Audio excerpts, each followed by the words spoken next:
தூத்துக்குடியில் சுபாஷ் பண்ணையாரின் ஆதரவாளர்கள் கொலை செய்யப்பட்ட வழக்கில் 3 பேர் புதுக்கோட்டை நீதிமன்றத்தில் இன்று சரணடைந்துள்ளனர்.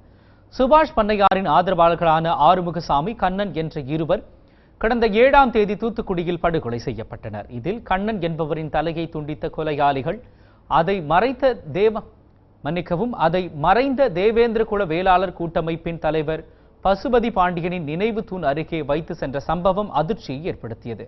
இந்த இரட்டை கொலை வழக்கில் பொட்டல்காடு பகுதியைச் சேர்ந்த குமரேசனை கைது செய்து போலீசார் விசாரணை நடத்தி வருகின்றனர். இந்த நிலையில் இந்த கொலை சம்பந்தமாக நெல்லையைச் சேர்ந்த கண்ணன், மணி மற்றும் தூத்துக்குடியைச் சேர்ந்த முருகன் ஆகியோர் புதுக்கோட்டை நடுவர் நீதிமன்றத்தில் சரணடைந்துள்ளனர். கடந்த 7/3/2016 தூத்துக்குடி அருகே பழைய சாயலில் சுபாஷ் பண்ணையாருக்கும் மற்றும் ஒரு தரப்பினருக்கும் நடந்த மோதலில் 2 பேர் கொலை செய்யப்பட்டனர். அதில் உள்ள மணிகண்டன், முருகன், கண்ணபிரான் 3 நபர்களையும் மாண்புமிகு குற்றவியல் நடுவர் நீதிமன்றம் புதுக்கோட்டை அவர்கள் முன்பாக இன்று காலை 10 மணிக்கு ஆஜர் செய்துள்ளோம்.